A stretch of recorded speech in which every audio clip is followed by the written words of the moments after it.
Billionaire catches his maid, sleeping in his hotel suite. His reaction will melt your heart. The woman in suite, 1401. The light was off in suite 1401. Nathan Cole noticed it the moment he stepped off the elevator, a thin strip of darkness under the door, where there should have been the soft amber glow of the entry lamps, automatically triggered by the keycard system whenever housekeeping was active. He'd designed that system himself 3 hotel renovations ago because he hated walking into dark rooms. He was a man who liked to see things clearly. He stood in the hallway for a moment, his carry-on behind him, his jacket folded over his arm. 14 hours of air travel from London, a connecting delay in New York, and now this. He told himself it was nothing. The sensor had probably failed. It happened. He slid his keycard. The door opened. The room was not empty. He registered 3 things in quick succession. The cleaning cart parked just inside the doorway, one wheel slightly crooked, the faint smell of the eucalyptus cleaning solution the hotel used on the bathroom tiles, and a woman lying on her back on his bed, still in her uniform, one arm resting above her head, her eyes closed, her mouth barely open, breathing in the slow, rhythmic way that meant she was not resting. She was gone. She was deeply, completely asleep. Nathan did not move for a long moment. He was not a man who froze easily.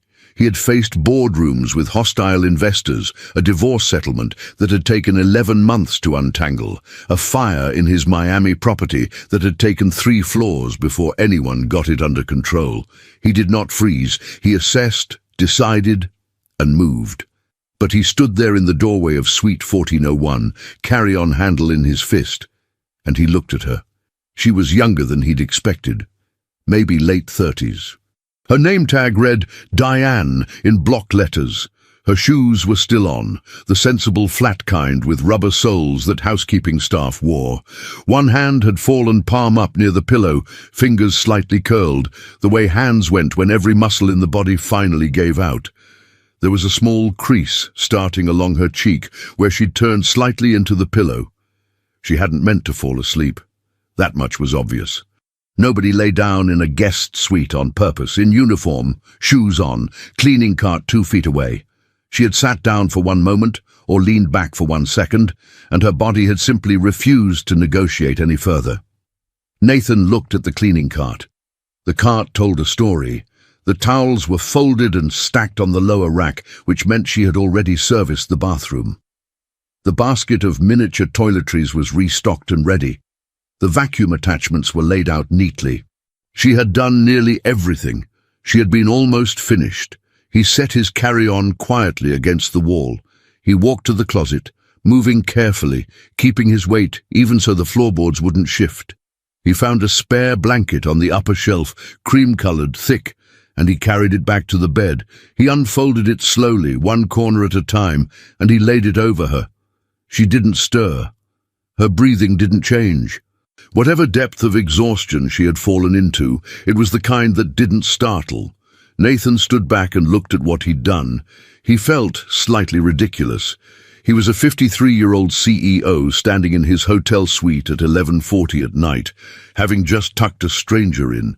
If Marcus had seen that, Nathan would never hear the end of it. He picked up his carry-on and his jacket and he went to the sitting room that adjoined the bedroom. He sat in the armchair that faced the window, the one that looked out over the Chicago skyline, the lake a dark absence beyond the city lights. He loosened his tie. He thought about calling the front desk, decided against it, thought about it again, decided against it again. He didn't call. He ordered room service to the sitting room instead, a club sandwich and coffee, which arrived in 18 minutes, with the practiced silence of a staff that had learned not to knock like they were trying to break the door down. Nathan ate slowly, looking at the city. He thought about the London meeting, which had gone better than expected. He thought about the quarterly reports he'd need to review tomorrow morning. He thought about the woman asleep in the next room, who had worn herself so completely down that the human body had simply staged a revolt and taken what it needed regardless of the consequences. He fell asleep in the armchair. When the light came through the windows at 6:14 in the morning, diffuse and flat, the way Chicago November light always was, Nathan woke to the sound of movement. He heard her before he saw her, the soft, panicked intake of breath that meant she'd opened her eyes and understood immediately where she was and what had happened. Then silence. Then careful footsteps, the deliberate kind made by someone trying not to make a sound while their heart was very probably doing something alarming. She appeared in the doorway of the sitting room. Diane stood very still. She was holding her name tag in one hand, though Nathan had no idea why. Perhaps she'd taken it off in her sleep, or perhaps she was holding it as evidence, as though she might need to prove at some point who she was and why she was here. Her uniform was rumpled. Her hair had come partially loose. She looked at him in the armchair and he looked at her from it, and for a moment neither of them said anything at all. She found her voice first. "I'm so sorry." The words came out flat and controlled, the way they did when someone had rehearsed them and was now executing them under significant internal pressure. "I will pack up my cart immediately. I understand if you need to contact management. I am not going to make excuses. I'm sorry." Nathan looked at her for a moment. "Good morning," he said. She blinked. "There's coffee," he said, nodding toward the room service tray. "From last night, so it's cold, but if you want it, it's there." Diane stared at him as though he had just said something in a language she didn't fully speak. I didn't." She stopped, recalibrated. "You're not going to call management." "I haven't decided yet," Nathan said honestly. She absorbed that. Her jaw set. She nodded once, the kind of nod that said she understood the terms and wasn't going to beg. Then she turned back toward the bedroom to collect her cart. Nathan watched her go. He thought about the way she'd said, "I'm not going to make excuses," not, "I don't have any excuses," which would have meant something different. She had them. She just wasn't going to use them. He found that interesting. He found it more interesting than he'd expected to find anything at 6:14 on a Tuesday morning after a transatlantic flight and a night in an armchair. He picked up his cold coffee and drank it and looked out at the flat grey lake and thought about what it meant to be that tired. The kind of tired that made choices for you, the kind that didn't ask permission. He'd been that tired once. A long time ago, before the money, before the hotels, before all of it. He remembered what it felt like to have a body that had run completely out of anything extra to give. From the bedroom, he heard the soft, careful sound of a cleaning cart being wheeled out, then the quiet click of the suite door. Then silence. Nathan set his cup down and looked at the blanket folded on the arm of the chair beside him. He'd brought it back from the bedroom at some point in the night without remembering doing it. He sat with that for a while. I can explain everything. Nathan didn't call down to management that morning. He told himself it was because he was tired and had calls starting at 8 and didn't have the energy for whatever chain of HR conversations would follow. He had been making practical decisions for 30 years and he was very good at them. By 9:15, between his second call and his third, he found himself wondering whether she'd been sent home or whether she was still somewhere in the hotel, continuing a shift she had apparently been running on fumes to finish. He did not call downstairs. He looked at the quarterly report instead and made 3 decisions about the London property that he'd been sitting on for 2 weeks. At 11, he walked down to the 14th floor ostensibly to check on renovation work at the end suites. He passed the housekeeping station where staff were restocking their carts. Diane was not among them. He asked the floor supervisor a general question about overnight shift end times. 5 a.m. starts go home at 1, the supervisor said, unless there's a call-out. Was there a call-out today? Yes, sir. Diane picked up coverage from 9 to 2. She's on 12 right now. Nathan nodded, thanked her, and went back upstairs. He sat at the desk. He drafted 2 emails. He could not have told you what was in them afterward. At 12:40, he called the front desk and asked them to send Diane Watkins to suite 1401 on her way off shift. He almost rescinded it twice. She knocked at 1:15. The panic from the morning was gone. What had replaced it was something more controlled, the particular expression of a person who had decided that whatever was coming, they were going to meet it standing up, name tag straight, hair up. She had clearly taken 12 minutes somewhere and reconstructed herself entirely. "You wanted to see me?" she said. Not a question. "Come in," Nathan said. She came in 3 steps, just past the threshold. She did not look at the bed which he noticed. She looked at him. "Before you say anything," Diane said, "I want to be clear. I know what last night looked like.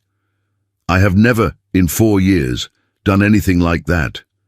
Never taken anything from a room, never cut a corner. What happened was not planned or wanted. I can't explain it in a way that doesn't sound like an excuse, but I understand you have every right to report it, and I'm not going to argue if that's what you've decided." "I didn't call you here to report it," Nathan said. Something shifted in her face, barely perceptible, the way a held breath lets go. "Then why?" "Because I'd like to know why you were that tired." She studied him, the look of a person deciding whether they're being offered something or walking into a trap, dressed as an offer. "I had a double shift," she said finally. 5 a.m. to 2, then back at 4 when Clara called out. "Between shifts I went home, made dinner for my kids, helped with homework, and came back on 4 hours of sleep."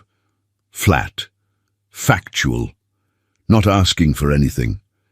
"I sat down on the edge of the bed to restock the pillowcase, and I don't remember anything after that." "That's it," she added. "No dramatic story, just the math. How many days a week do you work doubles?"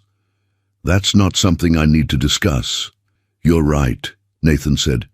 "I'm sorry." That landed differently.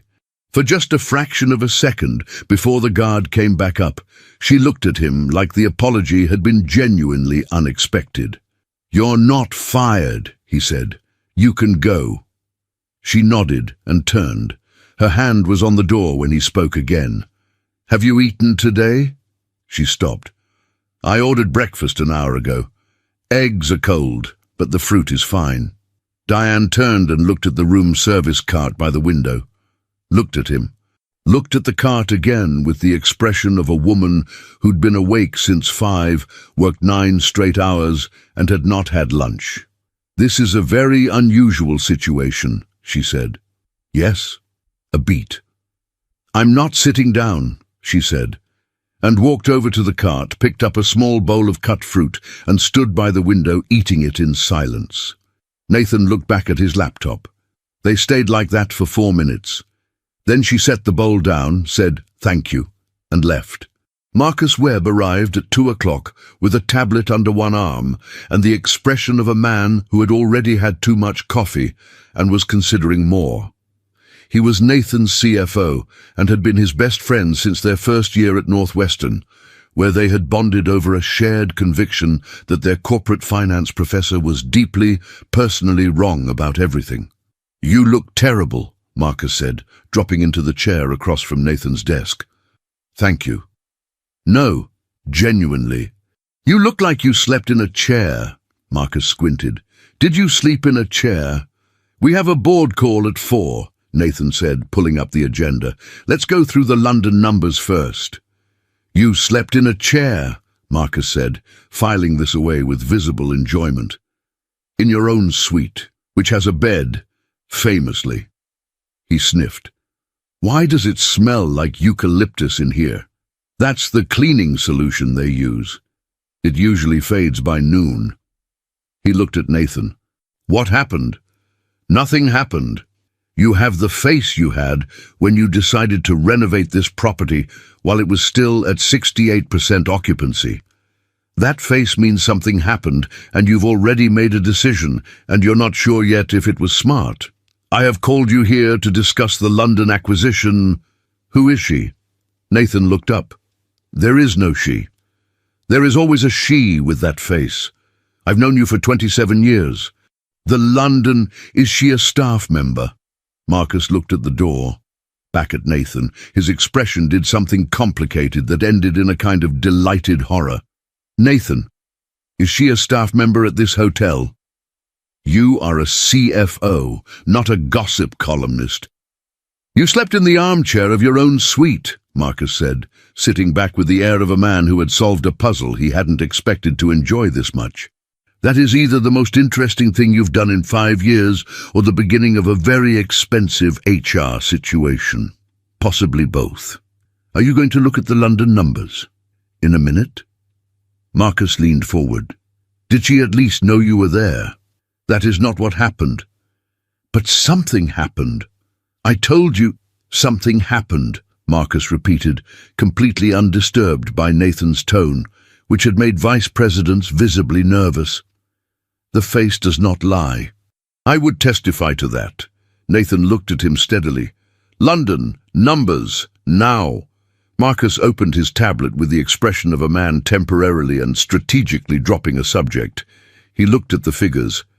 These are actually very good. I know. We should talk about the acquisition timeline. That's why you're here. Right. He turned the tablet toward Nathan. Then, without looking up, was she pretty? Marcus. Just asking. London. Numbers. Fine. He paused. For the record, last time you had that face, you married her. Took 11 months to untangle. I'm just saying, early information has value. Nathan said nothing. He looked at the London numbers. They were, as advertised, very good. A double shift. The apartment was on the 3rd floor of a building on South Paulina Street, in a neighborhood described in real estate listings as up and coming. For so long, the phrase had lost all meaning. The hallway smelled like someone's dinner, onions and cumin, and the elevator had been out for 11 days, with a handwritten note on the doors that said, "Sorry for the inconvenience," the misspelling unchanged since day 1. Diane took the stairs. She unlocked the apartment door with the shoulder push and turn the lock required, and walked into the smell of something burned. Brianna was standing at the stove with the expression of someone ambushed by a cooking project they'd been confident about. "It's fine," Brianna said immediately. "What happened?" "The rice got away from me, but the chicken is good." She lifted the lid. A thin curl of smoke rose. "It's just crunchy on the bottom. That's called burned. It's called caramelized." Brianna put the lid back. She was 16, long-legged, with her mother's eyes and strong opinions about nearly everything, which Diane had decided years ago to consider an asset. "How was work?" Diane set her bag down and thought about that for a moment. "Fine," she said. "You're doing the face." "What face?" "The face where something happened and you decided it was fine, but it's not actually fine, it's just survivable." Brianna stirred the chicken. "Did someone say something to you?" "No. Actually, the opposite of that." Brianna turned around. "What does the opposite look like?" "I don't know yet." Diane hung up her jacket. "Where's your brother?" "Homework," he said. Her expression assigned a moderate probability to this. "He's mentioned the math test 3 times this week, so either Mr. Patterson is very thorough or Darius has found a new use for the word homework." Diane knocked on the smaller bedroom door. Darius. A pause. The sound of something moved quickly. "Yeah? Dinner in 10? Okay, I'm doing homework." "I know you are." They ate at the small table by the window with a view of the parking lot and, if you angled right, a sliver of sky. Darius was 11, already broad-shouldered in a way that suggested the next few years would be startling. He ate the way 11-year-old boys ate, efficiently and without commentary until the plate was empty. Brianna picked around the burned rice. "I talked to Mrs. Okafor today," Brianna said. Diane looked up. Mrs. Okafor was the school counselor pushing the summer enrichment program at the University of Illinois, $400, with a possible scholarship if the application was strong enough. "She says the deadline is February 15th. She likes my essay, but wants me to expand the 3rd paragraph."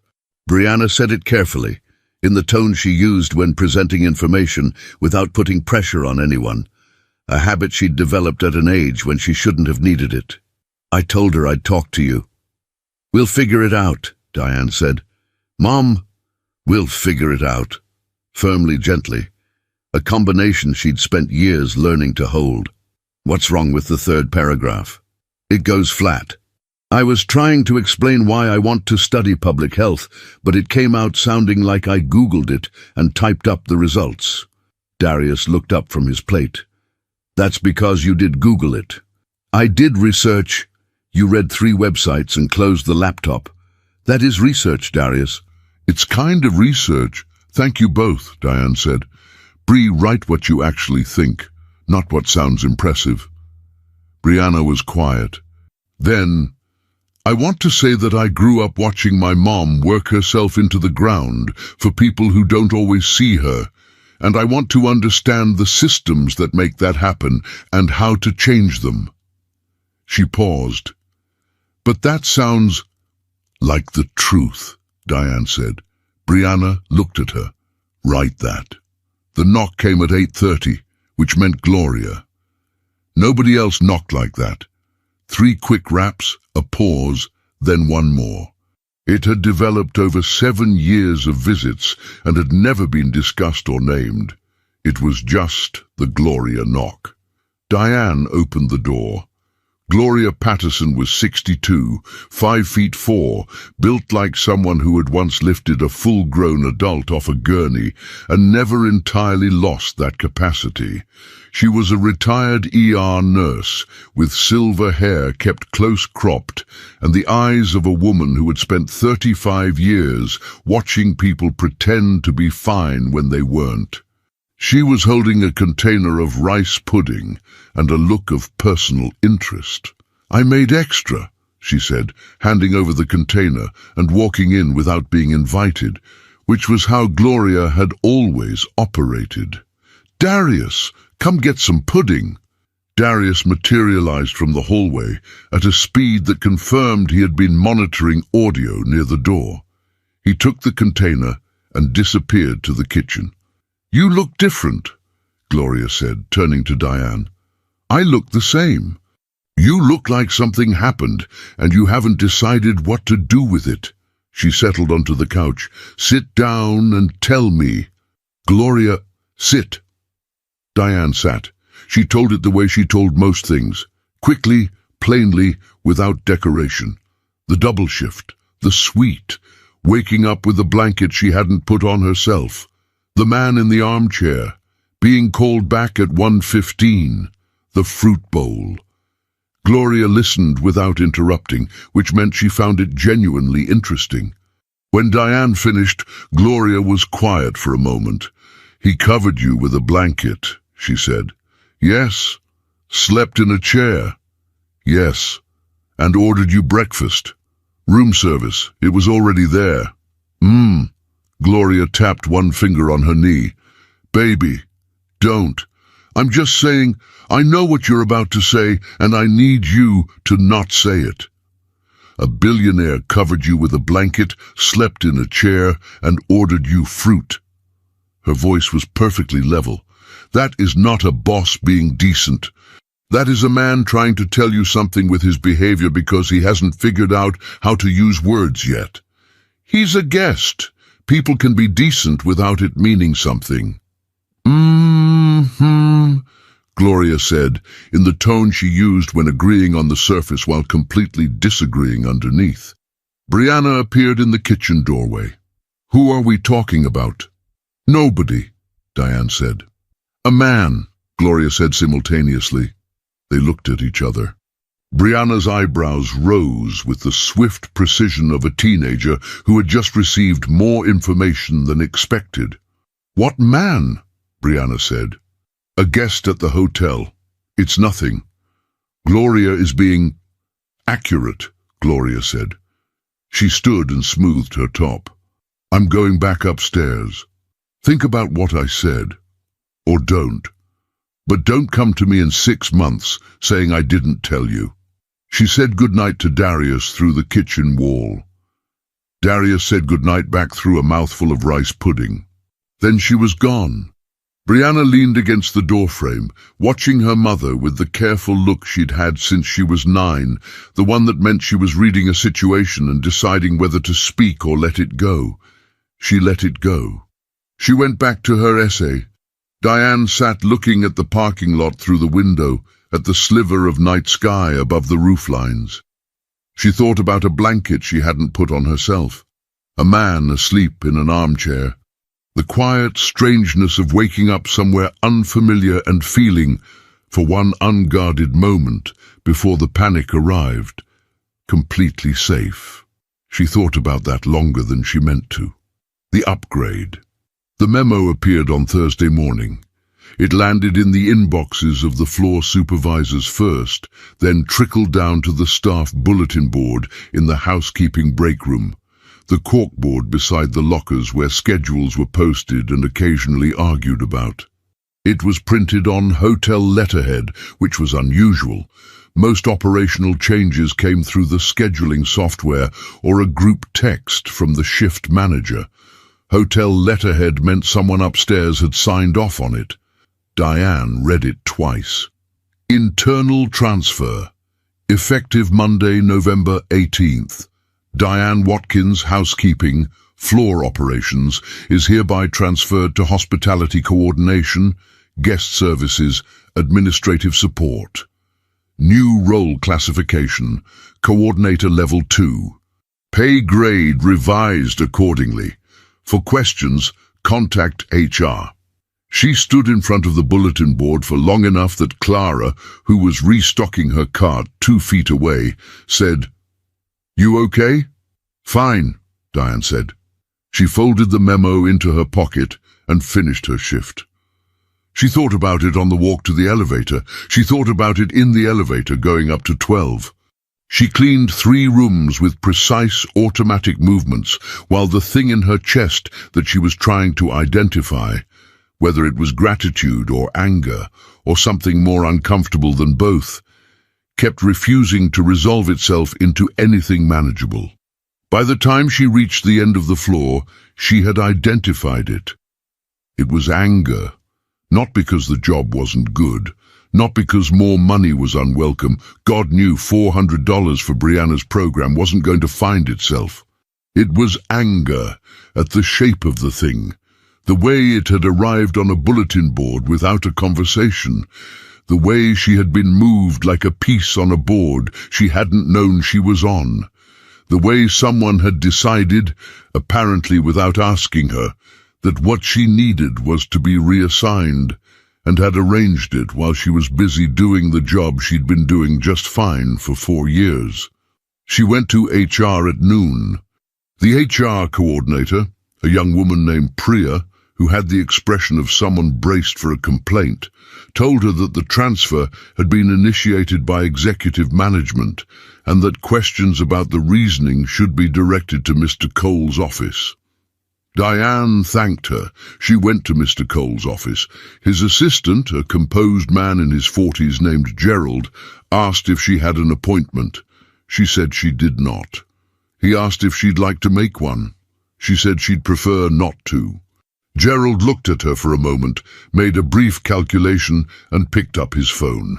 5 minutes later, she was shown in. Nathan was standing at the window when she came in, the floor-to-ceiling one that looked out over Michigan Avenue, the lake a thin grey line beyond the city. He turned when the door opened. Something in his expression registered surprise, then recalibrated quickly. "Diane," he said. "Mr. Cole." She walked to the center of the room and stopped. "I'd like to talk about the memo." He gestured toward the chairs in front of his desk. "Sit down." "I'm fine standing." A beat. He sat down himself, which she noted with something that might, under other circumstances, have been satisfaction. "You saw the transfer notice." "I did." "I thought." "I know what you thought," Diane said. "You thought you were helping. You saw a woman who was exhausted and working doubles, and you arranged something better for her because you had the ability to do that, and it seemed like the right thing to do." She kept her voice even, not cold, but level. "I'm asking you not to do that again." Nathan looked at her steadily. "The position is real. The pay increase is real. You'd be coordinating guest services. It's a legitimate lateral move with an upward pay grade. I understand that. Then what's the problem? The problem, Diane said, is that I didn't ask you for it. I didn't ask anyone for it. I've been managing my own life for a long time, and I'm good at it. And when someone rearranges it without asking me, even with good intentions, it doesn't feel like help. It feels like being handled. She stopped. I don't want to be handled. Nathan was quiet for a moment. That's fair, he said. She had been prepared for several responses. That was not one of them. I should have come to you first, he said. I saw a problem I thought I could solve, and I solved it without asking if you wanted it solved. That was wrong. Diane looked at him. The offer stands, Nathan said. It's yours if you want it, but it should be your choice, not mine. He paused. I'm sorry. The second apology from this man in a week. She was going to have to adjust her model of who he was, and she wasn't entirely sure she wanted to do that. Why? She said. Because I was wrong and you came in here to tell me that, which required something, and it deserved an honest response. I meant, why did you do it? The transfer. You found out I worked doubles and slept in your suite, and your response was to try to fix my employment situation. She watched his face.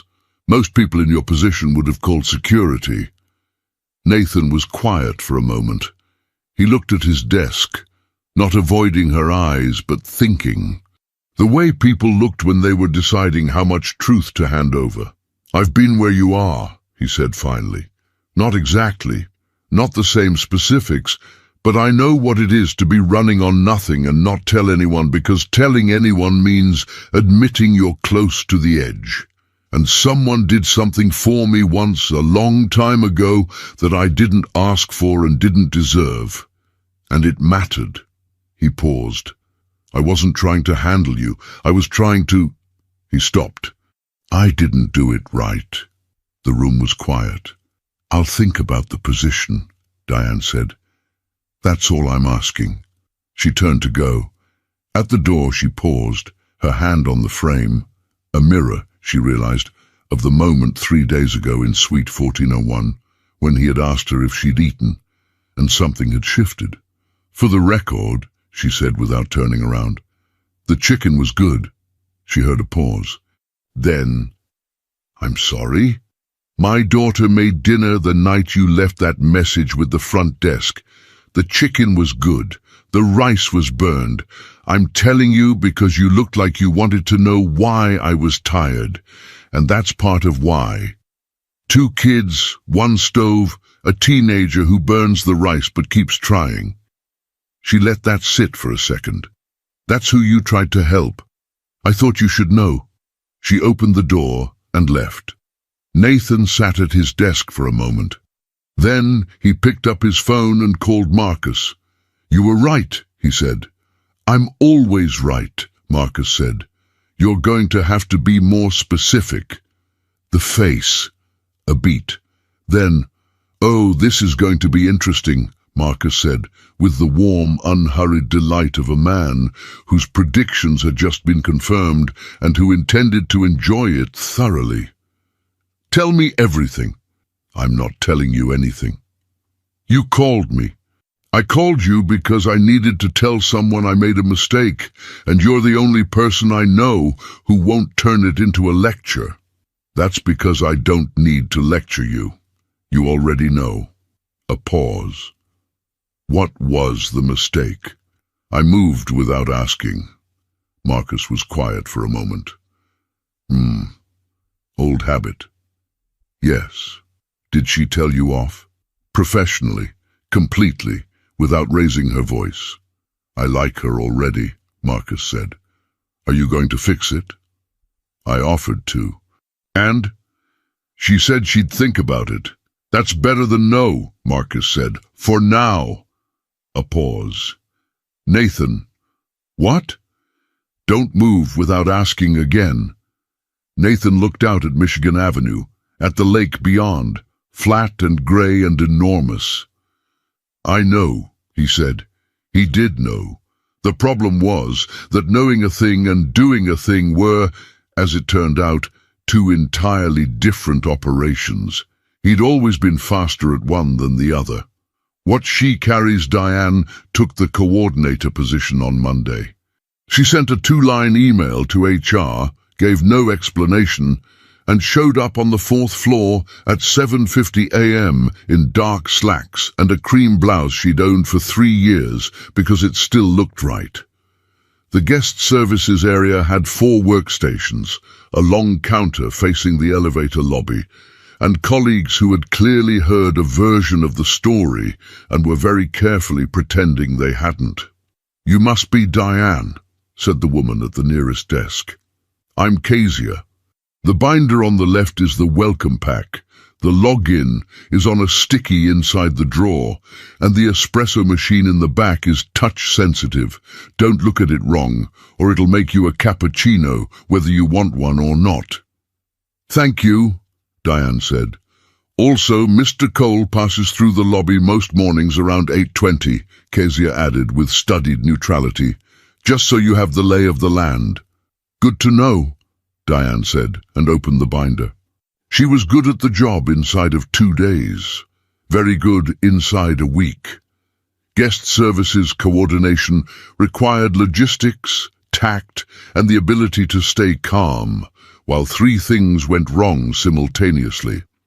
All skills Diane had been practicing since she was 22 with a baby, and a plan that had changed without consulting her. Nathan passed through at 8:20 on Tuesday and Thursday. He nodded. She nodded. Professional. Correct. It was, by any measure, exactly as it should be. The call came on a Wednesday at 2:40. Diane was coordinating a room change for a family of 5, engineering on one line, the family on hold, when her personal cell buzzed in her pocket. She let it go. It buzzed again. She glanced at the screen. Brianna. During school hours. She transferred the family to Kezia and stepped around the corner. "What happened?" she said. Brianna's voice was steady, which was more frightening than if it hadn't been. "It's Darius. He had an episode in gym class. They called an ambulance. He's at Rush. He's stable," they said stable, "but he had a fever and then he just—" A breath. "I'm already here. He's asking for you." Diane was already moving toward the break room for her bag. Rush University Medical Center was loud, the way hospitals were always loud, not chaotic, but full of the low machinery of urgency, the PA system, the squeak of wheels, people keeping themselves together in waiting rooms. Diane found Darius in the pediatric observation ward, hooked to a monitor, looking smaller than he did anywhere else. He was awake. He looked embarrassed. Darius only looked embarrassed when something had scared him. "Hey, Mom," he said. "Hey." She sat on the bed and put her hand on his forehead, still warm. "Tell me what happened." "I was running the relay, and I got dizzy and my chest felt weird. I sat down, and then I don't remember the next part." Brianna was in the corner chair, still wearing her school backpack. His temperature was 103 when the nurse checked. "They're running tests," Darius said, with the resignation of a child who had learned that running tests was what adults said when they were trying not to say something else. "The doctor said it might be the kidney thing." Diane went still. "What kidney thing?" Brianna said. "Dr. Osei mentioned it at his last checkup," Diane said quietly. "An early marker. We were watching it." She did not say she had been watching it for 4 months while telling herself it wasn't definitive yet, that she had time to figure out the financial side before it became a real conversation. "Let's wait for the test results." Darius looked at her. He was 11, but he had her eyes, and her eyes did not miss things. "Is it expensive?" he said. "The tests?" "Darius, because the insurance stuff is complicated and I don't want you to—" Darius, she took his hand. You are not responsible for any of that, none of it. Your job is to lie there and let them run their tests. That's it. My job is everything else, okay? He looked at her for a moment. Okay. The monitor beeped quietly. Outside, the Chicago sky was the flat, pale color it got in November, a city bracing itself. Diane sat with her son's hand in hers, her face exactly where it needed to be, and she did not let herself think yet about the bills, the deductible, the coverage gap since the plan changed in September. There would be time for that. Later, not here. She had been there 2 hours when she heard Gerald's voice in the hallway, Nathan's assistant, asking a nurse quietly which room was Darius Watkins. Diane stepped to the door. Gerald held out a paper bag from the Good Deli 2 blocks from the hotel. Mr. Cole asked me to bring this, he said. He said you hadn't eaten since this morning. He said if you didn't want it, leave it at the nurse's station. A brief pause. He also said to tell you it's not an attempt to handle anything. He said you'd know what that meant. Diane looked at the bag. Soup, a sandwich, juice, coffee, still warm. Brianna appeared at Diane's shoulder. She looked at the bag, looked at her mother, said nothing, but her expression moved through surprise, assessment, and then, briefly, carefully, something that looked like reconsideration. Diane took the bag. Thank you, Gerald. Tell him thank you. She went back to Darius's room and set the bag on the windowsill. She stood with her hand on it for a moment. She had not told anyone at work about Darius. Not his name, not the appointment, not the kidney marker. She had said only that something had come up. Nathan Cole had found out anyway, and he had sent dinner, not a check, not a call, not a transfer memo. Soup and coffee and a message folded inside. I know what that meant last time, and I still mean it. She sat back down next to her son, opened the coffee, and let herself just for a moment feel the particular unfamiliar weight of being seen. Gloria arrived at 8. Nobody had called her. This was not unusual. Gloria operated on a frequency that did not require calls.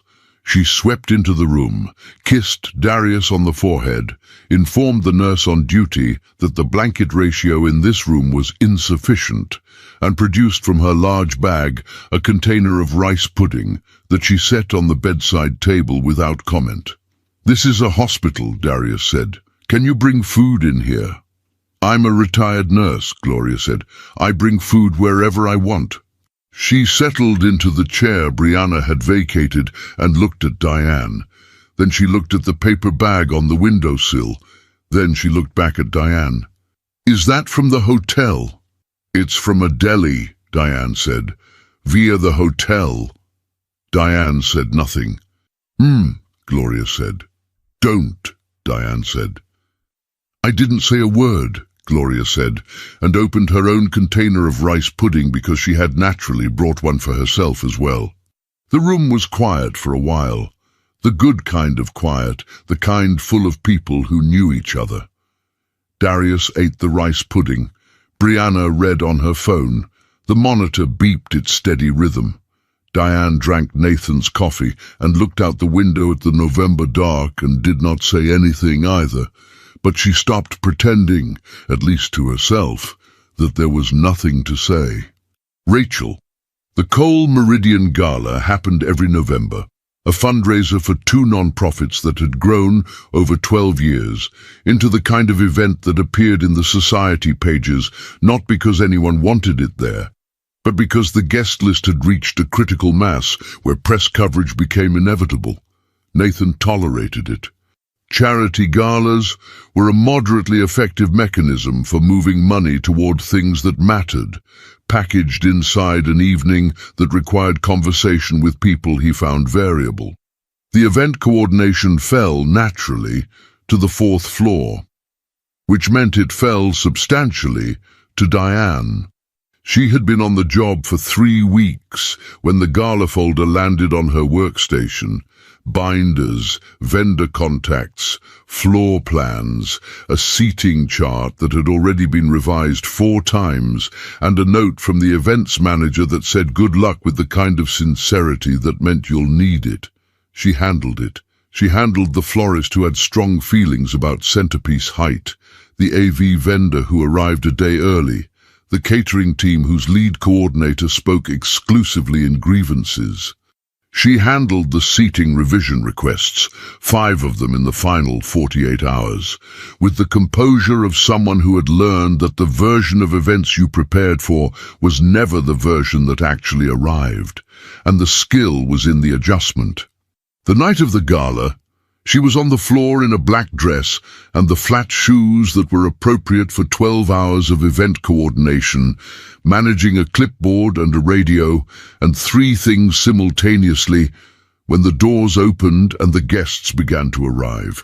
Nathan came in at 7:15 with Marcus, who was already talking, and stopped briefly at the coordinator's station.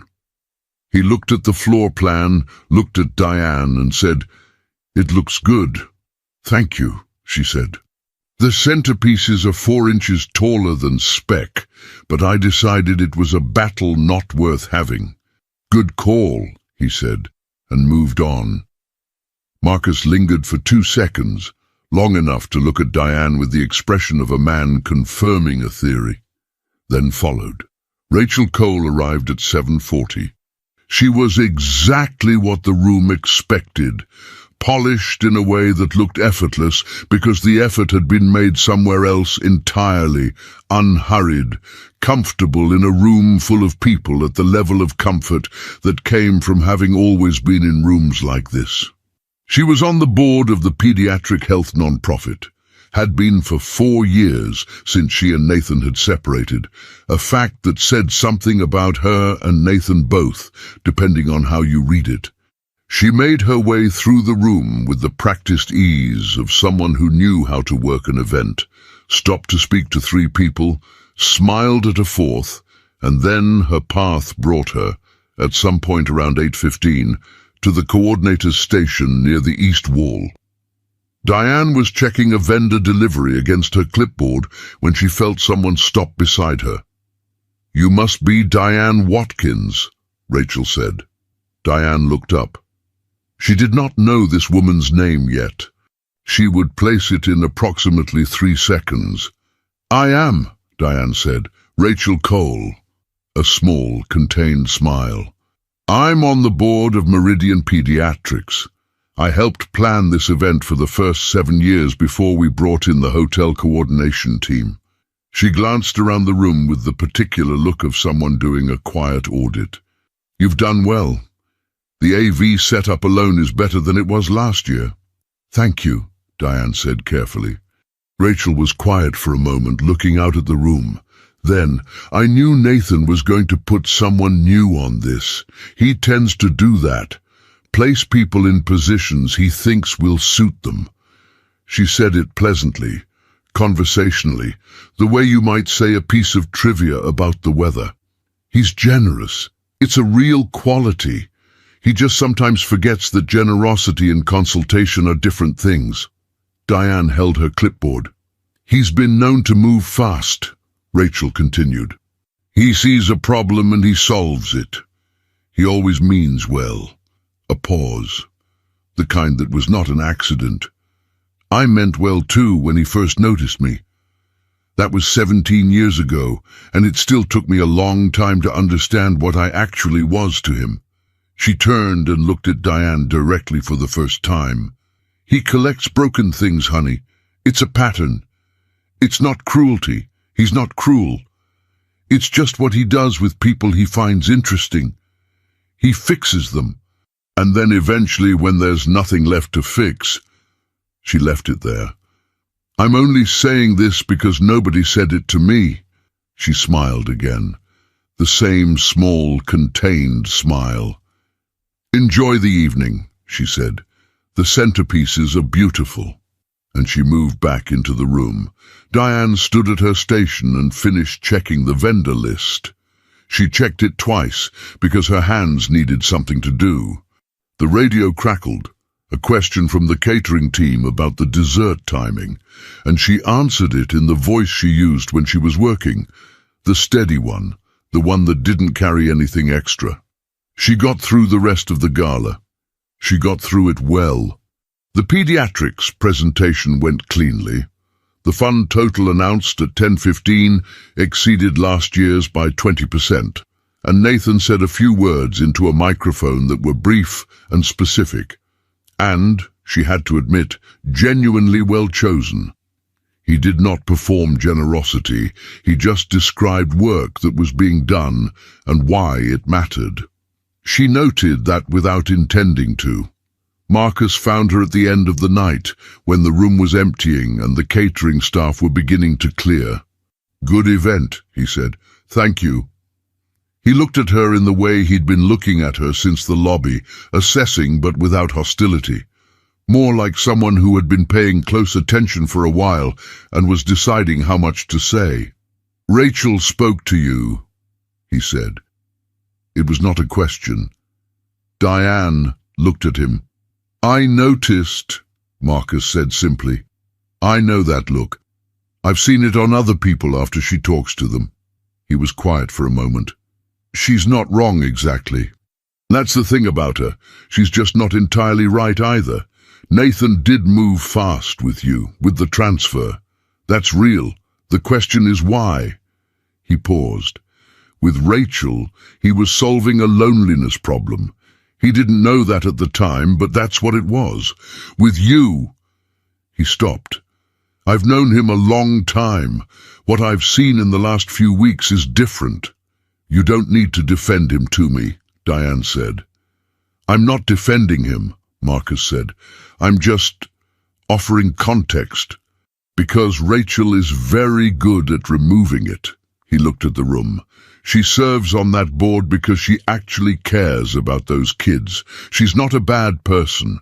She just still has feelings about a marriage that didn't work. And she handles feelings the way she handles most things, strategically." He looked back at Diane. "Don't let her make your decision for you." "I haven't made any decision," Diane said. "I know." He picked up his jacket from the back of a chair. "That's why I said it now instead of later." He smiled. "The real one, not the one he used in meetings. Good night, Diane." He left. Diane stood in the emptying ballroom for a moment. The centerpieces that were 4 inches too tall caught the light of the chandeliers. They looked fine, actually. They looked good. She thought about what Rachel had said. She turned it over. She did not dismiss it, because dismissing things because they were uncomfortable had never served her well. She also thought about a blanket she hadn't put on herself, a deli bag delivered by a man who had learned in 3 days how she felt about being handled and had found a way around it. A message sent not through money or position, but through soup and coffee and 4 words. You'd know what that meant. She gathered her clipboard and her radio. She went home to her kids. She did not sleep well that night, but not, as it turned out, entirely for the reasons Rachel had intended. Distance. She was polite on Monday, professionally polite, the kind that had no edges, no warmth, no entry points. She greeted Nathan when he passed through at 8:20.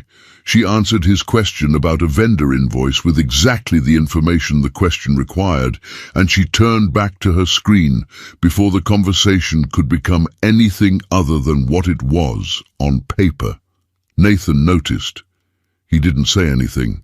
He walked to his office, sat at his desk, and told himself it was fine. That it was correct. That this was the appropriate shape of things between a building owner and a staff member, and he had no standing to want it to be different. He told himself that for 3 days. On Thursday, he mentioned it to Marcus, which was a mistake he had seen coming and made anyway. "She's pulling back," Nathan said. Marcus looked up from his laptop. They were in Nathan's office mid-afternoon, going through the London acquisition timeline that had been the excuse for most of their conversations for the past month. "Since the gala," Marcus said. "Since the gala." Marcus was quiet for a moment. Rachel spoke to her. "I know. Did you talk to Rachel?" "There was nothing to say." "Nathan." Marcus closed his laptop. "Rachel walked into your event, found the one person in the room she needed to talk to, said exactly what she needed to say, and walked back out. That is not an accident. That is a woman who still has skin in the game and is playing it very deliberately. She's allowed to say what she thinks. She is, and Diane is allowed to hear it and decide what to do with it. I'm not saying Rachel is wrong to have spoken. I'm saying you need to decide if you're going to let that conversation be the last word on the subject." He picked up his coffee. "What you're doing now, giving her space, not pushing. I know you think that's respectful. It is respectful. It's also how you accidentally disappear from someone's life while technically doing nothing wrong." He looked at Nathan over the rim of his cup. "You're very good at being respectful of someone's distance. You're less good at making sure they know the door is still open before the distance becomes the default." Nathan said nothing. "I'm not telling you to push," Marcus said. "I'm telling you that nothing is still a choice, and she's going to read it." He opened his laptop again. "London timeline," he said. "London timeline," Nathan said. But he was thinking about a door. He didn't go to the 4th floor. He was not going to do that. Find her at her station, make her feel the weight of his attention in a professional space where she had limited ability to simply leave. He'd made one error in that direction already. He wasn't going to repeat it. What he knew was this: Diane was a woman who had been managing alone long enough that she would read silence as confirmation rather than hesitation. She didn't wait for people to disappoint her. She anticipated it. If he let her build that distance unchallenged, it would be finished before he found the right sentence. He drove to her building that evening. He did not go to the door. He stood on the sidewalk across the street, hands in his coat pockets, looking up at the building. He was not sure what he was doing exactly. He was not sure this was a plan so much as a posture, an attempt to be physically present in her world in a way that wasn't professional, wasn't a memo, wasn't Gerald with a paper bag. He had been standing there for approximately 7 minutes when he became aware that he was being watched. He looked up. 3rd floor, 2nd window from the left. A teenager with her hair in 2 puffs, elbows on the windowsill, looking down at him with the sharp, unhurried attention of someone who had noticed him some time ago and had been waiting to see what he would do. She did not wave. She did not duck back from the window. She just looked at him. Nathan looked back. After a moment he nodded. The way you might acknowledge someone across a room when you had no right to be there, but were choosing not to pretend otherwise. Brianna's expression did not change. He turned and walked back to his car. Diane was in the kitchen when Brianna came in from the window. "There was a man outside," Brianna said. Diane was stirring pasta and did not look up. "What man?" "Tall, black coat, standing across the street just looking at the building." A pause. "He had a nice car, parked a little way up from the entrance. He stood there for a few minutes and then he left." Diane's hand slowed on the spoon. "He wasn't being weird about it," Brianna added, in the tone she used when she was providing information without advocating for a position. "He wasn't trying to see into anything, he was just standing there, like he was trying to figure out if he should come up or not."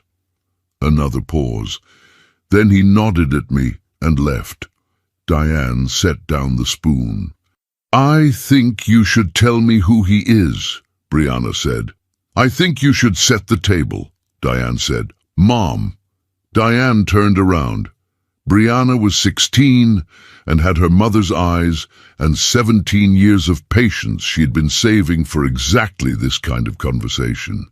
"He's someone I work with," Diane said. "Someone you work with or someone you work for?" Diane looked at her. "There's a difference," Brianna said. "Both," Diane said after a moment. Brianna absorbed this. She got the plates from the cabinet. She set the table, 2 plates, because Darius was at a follow-up appointment with Aunt Patrice, which gave them a rare 40 minutes of quiet. She poured 2 glasses of water. Then she sat down. "What happened at the gala?" she said. "I told you, I worked it. It went fine." "Something happened at the gala," Brianna said. Not an accusation, just a statement of fact, the way she stated most facts. "You came home different." Diane brought the pasta to the table and sat down. She served 2 portions. She picked up her fork. "A woman spoke to me," she said. "What did she say?" Diane looked at her daughter. Brianna was 16 and she was sharp, and she had been holding things together in this household with both hands for years, and she deserved something more than the edited version. "She told me to be careful," Diane said. "She said the man I work for has a habit of helping people he finds interesting, and then moving on when there's nothing left to help." She said it plainly. She was his ex-wife. Brianna ate a forkful of pasta. "And you believe her?" "I think she was telling me her truth," Diane said. "I'm not sure it's the whole truth." "But you pulled back anyway." "I was being careful." Brianna looked at her mother. "There's careful, and then there's making decisions for both of you before anything's even happened." She said it without heat, just observation. "You do that sometimes. You decide what people are going to do before they do it, because it's faster than waiting to find out." Diane was quiet. "He came and stood outside our building," Brianna said. "He didn't ring the bell. He didn't come up. He just stood there." She pushed the pasta around. "That doesn't sound like a man who's already done helping." "You're 16, Diane said. "You always say that like it means I'm wrong," Brianna said. "Sometimes it just means I haven't been hurt enough yet to see everything as a warning." She looked at her plate, then quieter. "Maybe that's not the worst thing." The apartment was quiet for a while. Outside, the November wind moved against the windows in the way it did when December was coming, testing, insistent, getting ready for something. Diane ate her pasta. She thought about a man who had stood on the sidewalk and not rung the bell, and then nodded at her daughter and left. She thought about what it meant to decide in advance how a thing would end. She ate her pasta. She did not have an answer yet, but for the first time in 4 days she stopped pretending the question wasn't there. What Brianna knows. She found him at the hotel on Saturday morning. She had planned to drop off Darius at his follow-up appointment, take the L back, buy groceries, go home. Straightforward. No decision she wasn't ready for. The L ran through the loop, which ran past the hotel. 3 stops in, she admitted she'd chosen this route on purpose. She got off at the wrong stop intentionally. She walked 2 blocks and stood outside for a moment. The way he had stood outside her building, she noticed, then went in. She was not on shift. Jeans, her good coat. She went up to the 14th floor, walked to suite 1401 and knocked. He answered in 30 seconds, dark trousers, an untucked shirt, reading glasses pushed up on his forehead, working on a Saturday. She suspected most of his Saturdays looked like this. "Diane," he said. "I'd like to talk," she said. "If that's still something you want." He opened the door. She sat down this time. He sat across from her, reading glasses onto the side table. Neither spoke for a moment. "I pulled back after the gala without telling you why. That wasn't fair." She kept her hands steady in her lap. "Rachel spoke to me that night. She said you collect broken things, that you help people you find interesting and move on when there's nothing left to fix." She watched his face. She wasn't cruel. She said it the way someone says something they believe is true. I went home and thought about it for 4 days. "And now," Nathan said, "and now my 16-year-old told me I decide how things end before they start." Diane looked at him. "She's right. When you've been on your own as long as I have, being first to know how something ends is the closest thing to safe. But it's also a way of not letting anything actually happen." Nathan leaned forward, elbows on his knees. "What Rachel said, I can't call it entirely wrong. Early on, I did look for people to help.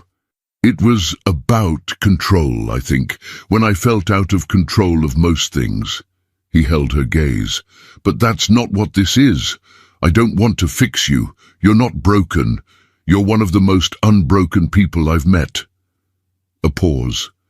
"What I want is more of this. Talking. Being in the same room, whatever that is." "I haven't said any of this well," he added.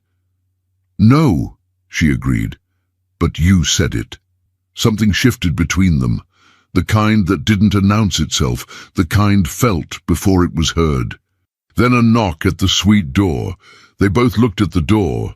Nathan stood and opened it. Brianna Watkins was in the hallway.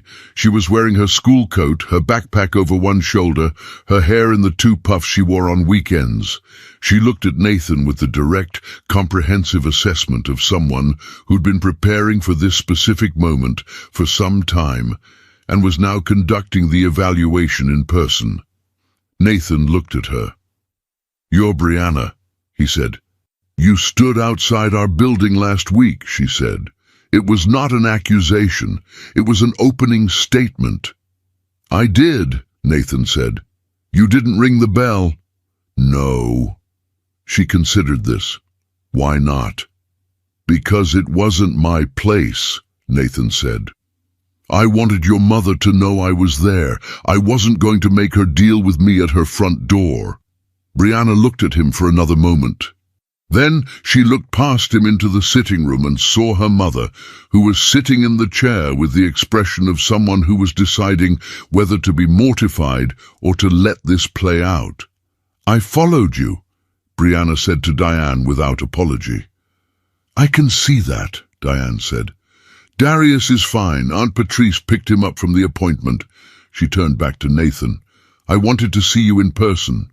Because my mom doesn't always say the things that need saying, and I have things I need to say."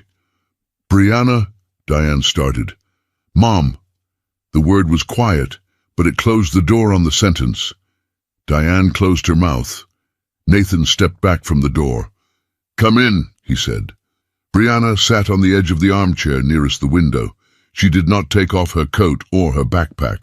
She looked at Nathan across the low table with the focused attention of someone who had prepared for this and was not going to waste the preparation.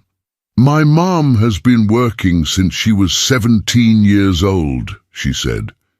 "She worked 2 jobs when I was born and 3 when Darius got sick the first time. She has never once asked anyone for anything she couldn't handle herself. She doesn't complain. She doesn't explain herself. She just keeps going." She paused. "She's the strongest person I know, and she's also the most tired. And she has been alone for a long time because she decided a long time ago that depending on people was a liability she couldn't afford." Nathan listened. He did not interrupt. "I don't know what you are to her," Brianna said. "She won't say it in those words, but I know she thinks about it, about you, because she has the face. The one she gets when she's turning something over that she won't put down." She looked directly at him. "I'm not asking you to promise anything. I'm not asking you to be something you're not. I'm asking you to understand what it would mean if you started something and then decided it was too complicated or too messy or just less interesting than you thought. Her voice didn't waver. She would be fine. She's always fine. But fine is not the same thing as okay, and she has been fine for so many years, and I am asking you not to add to that. A pause. That's all. The room was absolutely quiet. Nathan looked at this 16-year-old girl who had taken a train across Chicago and walked into his hotel suite and said everything that needed saying with her backpack still on. "I hear you," he said. "All of it."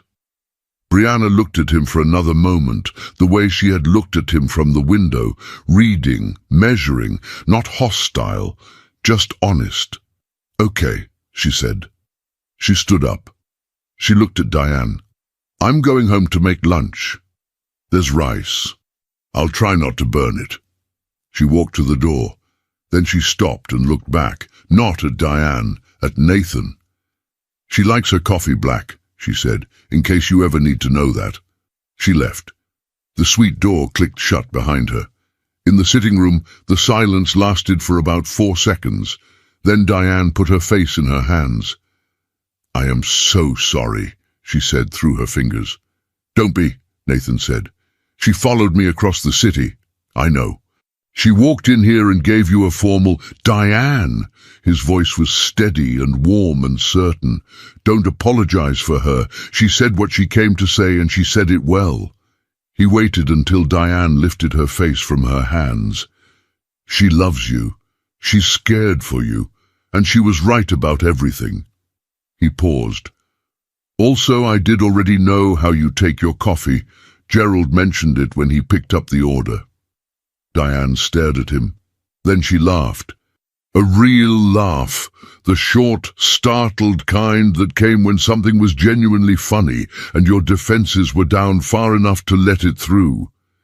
It was the first time he had heard her laugh. It changed the whole room. Nathan sat back and let it settle. That sound, that moment, the way the light came through the suite windows on a Saturday morning in November while the city moved below them, and something that had been building, carefully and without permission, for 3 weeks, finally found its footing. Neither of them said anything for a moment. Neither of them needed to. The board meeting, the restructuring proposal, landed on a Tuesday. It came through the board's operational committee as a cost efficiency line item, the kind of document designed to look like housekeeping, with specific cuts buried deep in the appendix. Nathan had been in enough boardrooms to recognize the architecture. He recognized it immediately. He read it twice. Guest services coordination, 4 permanent roles, 2 part-time. Proposed revision, reduce to 2 permanent roles, eliminate part-time support. Estimated annual savings, $180,000. Implementation. Q1, no names in the body. Names were in Appendix D, a separate PDF most board members would skim or skip. He opened Appendix D. The first name on the elimination list, Diane Watkins, Coordinator Level 2, Guest Services. He set the phone down and sat with that. Then he called Gerald. 11 minutes later he had the answer. The proposal had come from the Operational Efficiency Subcommittee, 2 members, the hotel CFO, Dennis Park, and the non-profit board liaison for the Cole Meridian Gala Foundation, Rachel Cole. Nathan sat very still. Then he called Marcus. Marcus arrived in 12 minutes, closed the door, took the packet, turned to Appendix D and read. "Framed as a budget item," he said. "Numbers that hold up on paper. If you challenge it publicly, you have to explain why, which means making it personal, which means Rachel, which becomes the story instead of the restructuring." He set the packet down. "If you don't challenge it, the position is gone by February, and she's not the kind of person who waits to be walked out." "I know." Marcus went to the window. There's a version where you restructure guest services before the board meeting. Propose an expansion rather than a reduction. Add hospitality innovation. Make the coordinator role the anchor. Q4 satisfaction data is strong enough. You could build it. Timeline? Board meeting is in 9 days. Draft in 4, review in 2, submit in 3.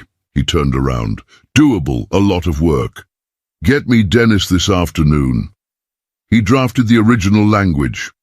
I know. I want to hear him explain it to my face.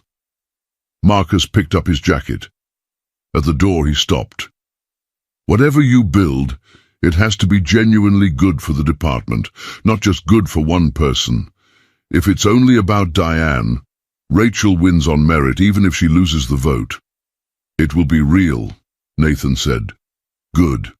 Because I'll sit with you until 2 a.m. to build it, but I'm not signing my name to something that only holds up if nobody looks closely. He said it without accusation, just plainly. It has to be real. It will be, Nathan said. Marcus nodded and left. Dennis Park arrived at 4:30 with the composure of a man who had expected this conversation and prepared for it anyway. Nathan opened the board packet to Appendix D. Walk me through the guest services reduction. Dennis glanced at the page. The numbers support a leaner model, staffing ratio above industry standard for this property size. Who wrote the supporting language? A beat. The subcommittee drafted it collaboratively. Rachel Cole is a non-profit liaison. She doesn't draft staffing efficiency proposals.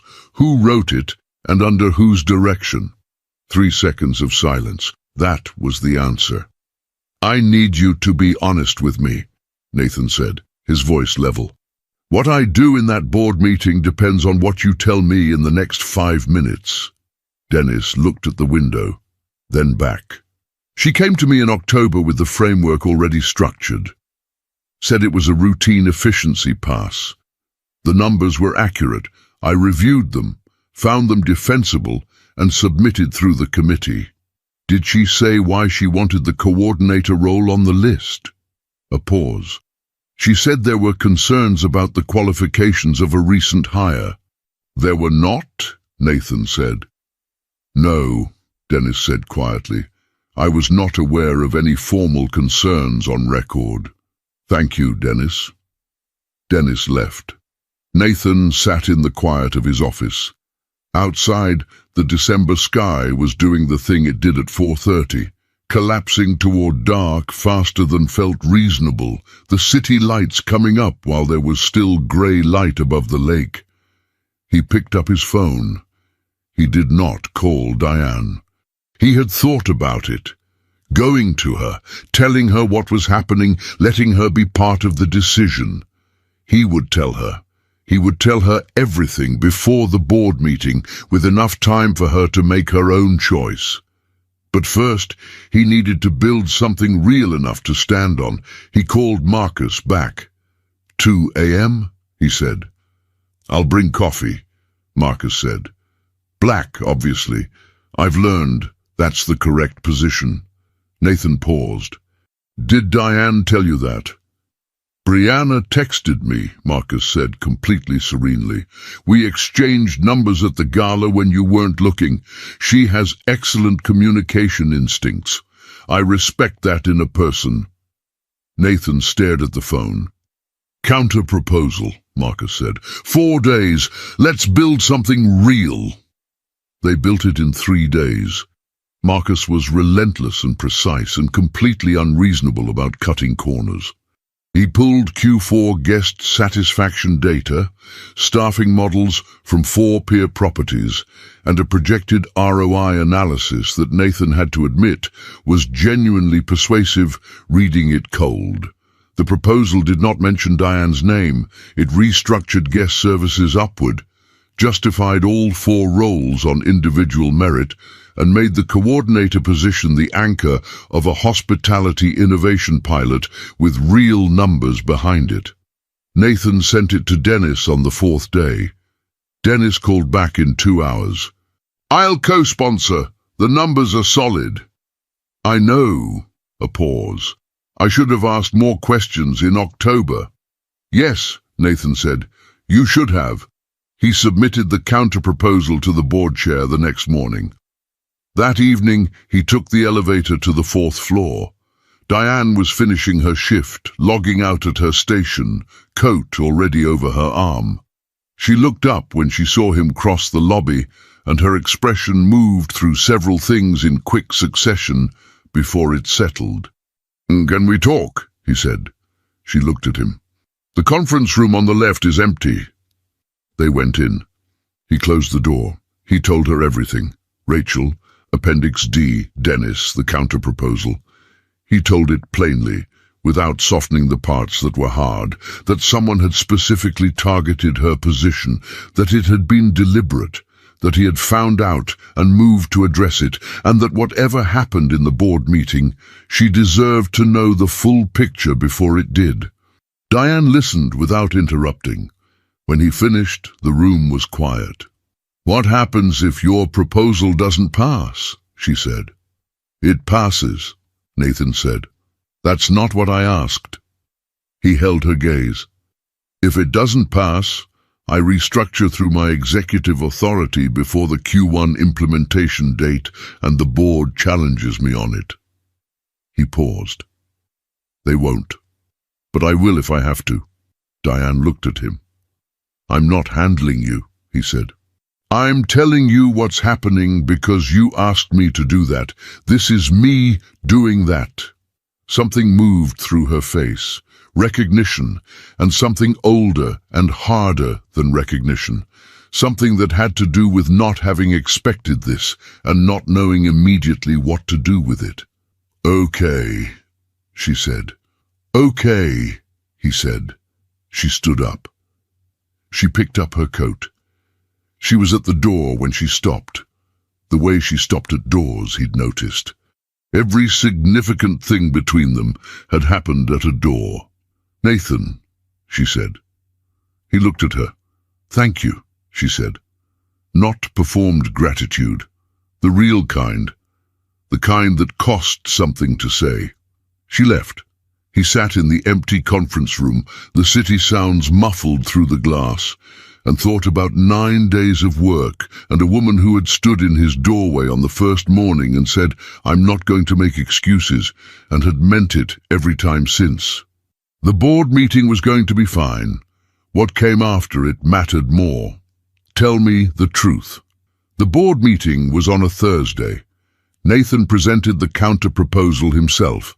Dennis, co-sponsored, answered 2 technical questions with clean precision, and the original restructuring proposal was tabled on a procedural motion before it reached a full vote. Rachel sat at the far end of the table. She arrived composed and left composed. She did not make a scene. She was not the kind of person who made scenes. She was the kind who made decisions in October, in subcommittees, in conversations with women at gala events. She would be fine. She was always fine. But she had lost, and she knew it. Marcus caught him in the hallway. "Clean." "Yes." "You going to talk to Rachel?" "Not today, but eventually. There's a conversation that's been overdue for 2 years. He paused. "Not today." "Okay." Marcus fell into step. "What now?" Nathan looked at the elevator. "4th floor." Marcus smiled, the real one. "I'll be in my office." He turned. Then, without looking back, "She takes it black. Don't make it complicated." Nathan took the elevator down. The 4th floor lobby was quiet at noon. Diane was at her station working. She looked up when Nathan crossed the lobby and read his face in about 2 seconds. "It passed," she said. "It passed." Relief moved through her expression, and something else she didn't name. "Thank you. Your position is permanent. The expansion adds scope. Formal Q2 review, but the numbers support it." He paused. "You should hear that from HR officially. But I wanted to tell you first. Kezia, 2 desks over, was producing the focused non-expression of someone professionally committed to not listening to something she was absolutely listening to. Diane noticed. Nathan noticed Diane noticing. "Conference room," Diane said. "Same room as before." She closed the door this time. "The full story," she said. "What actually happened in that room?" He told her. All of it. The vote, the tabling, Dennis's co-sponsorship, Rachel leaving without a scene. He told it plainly, the way he had the week before when he'd explained the setup, and she listened the way she always listened, completely, without interrupting, giving nothing away until she had all the information. When he finished, she was quiet for a moment. "She's not going to stop," Diane said. "She'll recalibrate. The mechanism she used required board standing she no longer has. She's smart. She'll read the landscape." He paused. "I'm also going to have a conversation with her, not about you, about a pattern between us that should have been addressed 2 years ago. I don't need you to fix your history for me. I know, I need to fix it for me." He held her gaze. "But you should know I'm doing it. Because I told you I'd tell you things."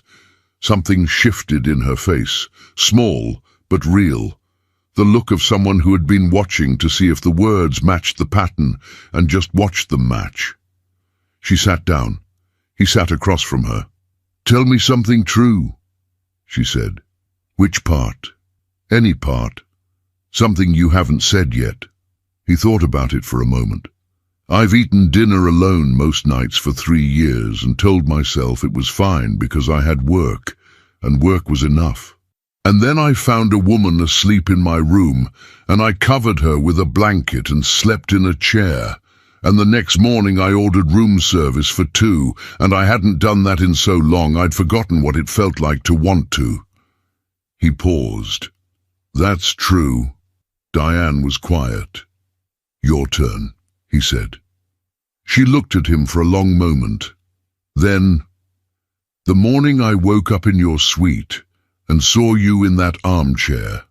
Before the panic came, there was about 4 seconds where I just felt safe. And I didn't want to feel safe in a stranger's room, and I was furious at myself for it. But it was there." A pause. "I haven't felt that in a long time. Safe like that. The kind you don't have to manufacture." The conference room was very quiet. Outside the glass wall, the hotel lobby moved in its usual midday rhythm, luggage, check-ins, the soft machinery of hospitality. In here it was just 2 people who had been circling the same truth for weeks and had finally stopped moving long enough to say it out loud. "What do you want?" Nathan said, not pressing, just asking. Diane looked at her hands for a moment, then at him. "I want to take this slowly. My kids are in this. My job is in this. My whole life is in this. I don't move fast with things that matter." She met his eyes. "But I want to keep talking. I want to have dinner that isn't in a hotel room. I want to know what you're like when you're not solving something." She paused. "Can you do slow?" "I can learn," he said. "That's not the same as yes." "No," he said, "but it's honest." She looked at him. Then she did the thing he had only seen once before, the real smile, not the professional one, not the guarded one. The one that had changed the room on a Saturday morning in November when Brianna had said something about coffee. "Okay," she said. "Okay," he said. She went back to her station. He went back to his office, stood at the window for a moment looking at the flat December lake, and called Gloria Patterson. This surprised even him. He had found her number through a lateral chain that involved Brianna, who had texted him 3 days ago with a contact labeled glow, handle with care, and a thumbs-up emoji. He had not asked why. He had saved the number. Gloria answered on the second ring. "I wondered when you'd call." she said without preamble, as though she had been expecting it. How'd the board thing go? How do you know about the board thing? Brianna, Gloria said. That child knows everything. It's slightly alarming. A pause. How'd it go? It went well. Good. A beat. So, what are you calling me for? Nathan looked at the lake. I wanted to ask you something. Ask. She said she wants to go slowly. I told her I could learn. I meant it. A pause. What does slow look like for her? What does she actually need?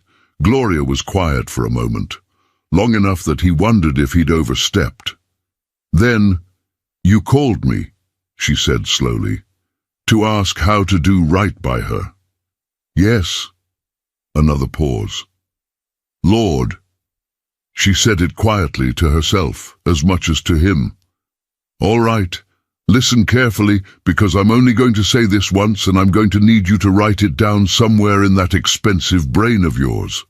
I'm listening, Nathan said. She doesn't need grand gestures. She's had enough of her life be large and difficult and out of her hands. What she needs is small, consistent, reliable things. Show up when you say you will. Remember the details. Ask about the kids by name. It's Brianna and Darius goes by Darius, not D, not little man, not Buddy. His name is Darius. She paused. Don't make promises you're still deciding whether to keep. She'd rather have less said and more done than the other way around. That's clear, Nathan said. Also, Gloria said, she likes her coffee black, which I suspect you already know. But now you've heard it from the source. Nathan almost smiled. Thank you, Gloria. Don't thank me, she said. Just don't make me regret it. A beat.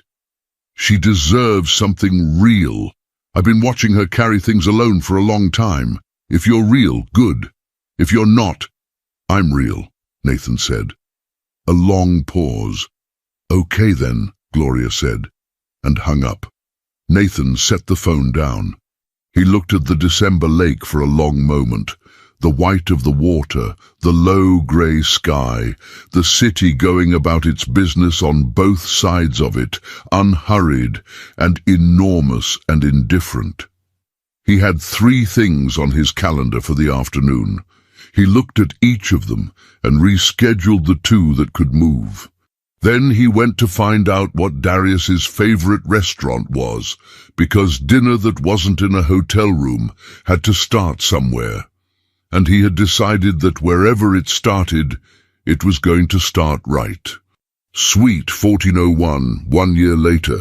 The elevator opened on the 14th floor at 6:45, and Diane stepped out in her good coat, the charcoal one with the wide collar that Brianna had found at a consignment shop in Wicker Park, and insisted upon with the quiet authority she brought to all decisions she had already made.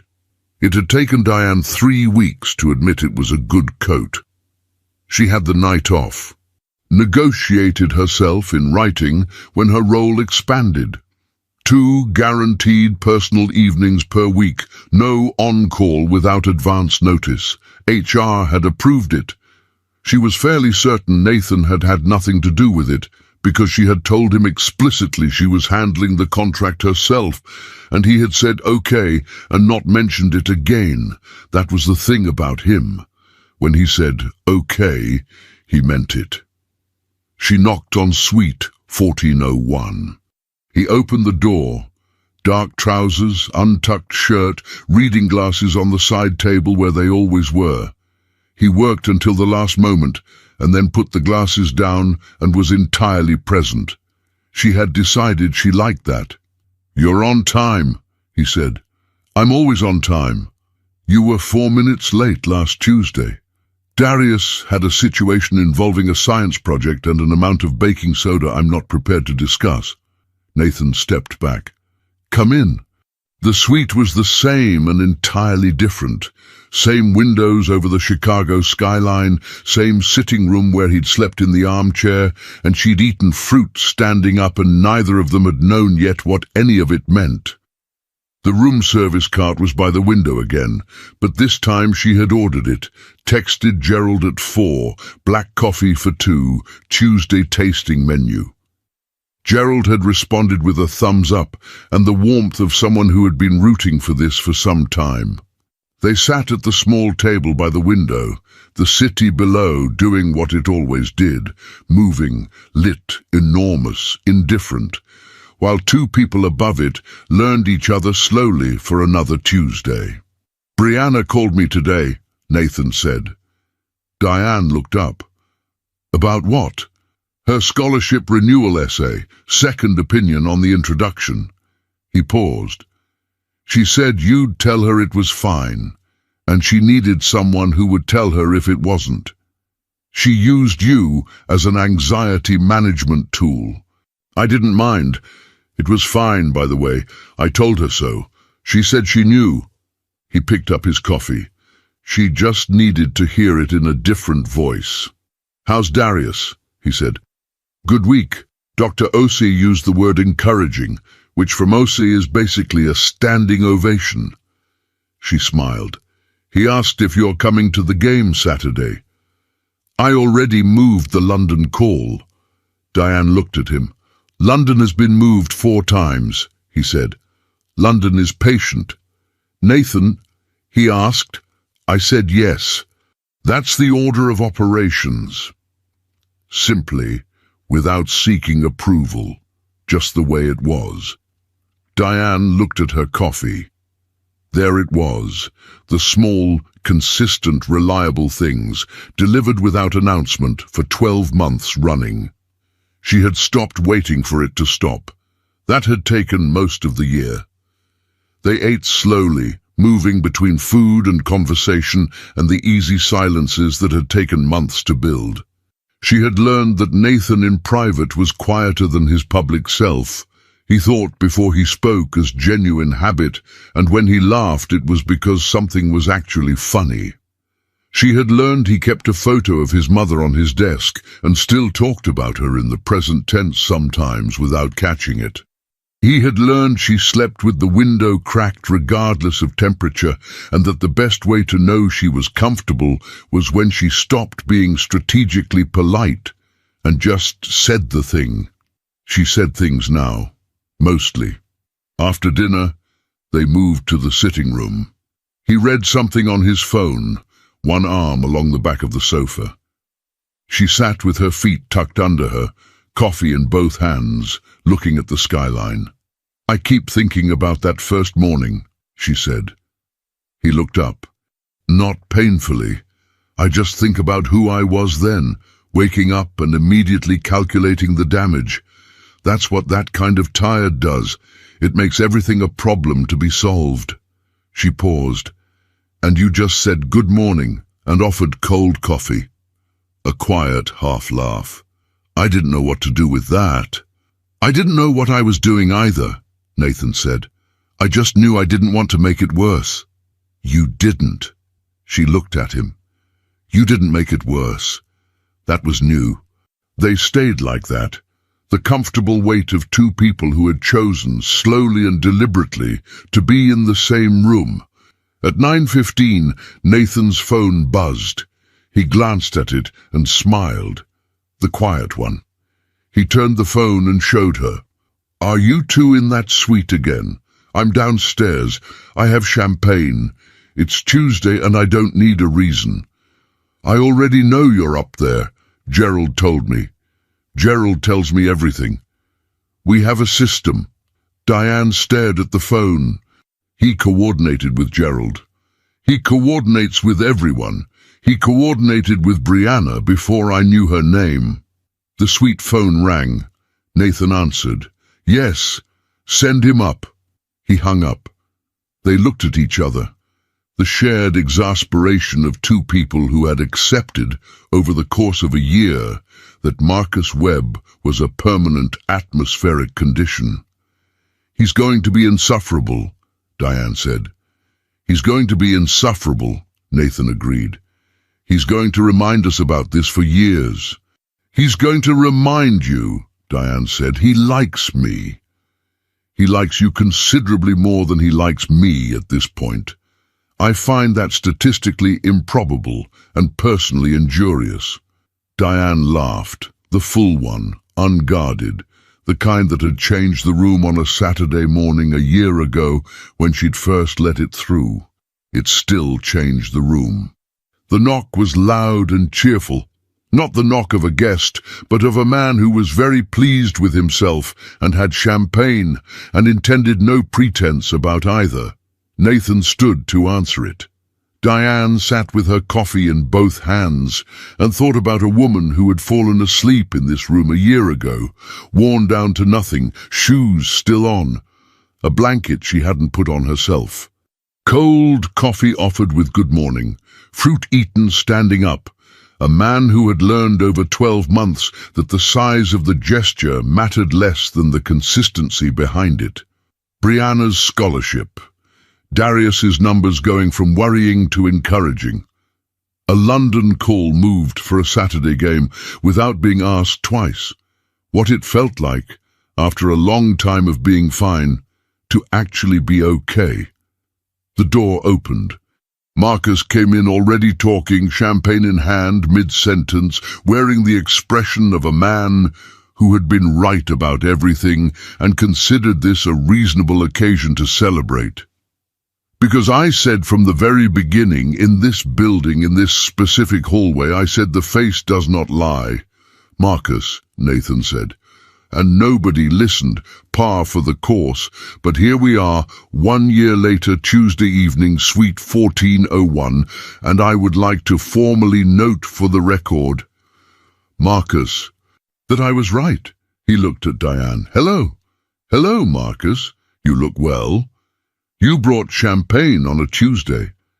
Every day is valid for champagne when something good is happening." He set the bottle on the cart with the authority of a man claiming territory. "Something good is happening." "Something good is happening," Nathan confirmed. Marcus nodded once. The deep satisfaction of a man who had been paying attention for a long time and was glad the story had come out right. "Then we're drinking," he said. They were.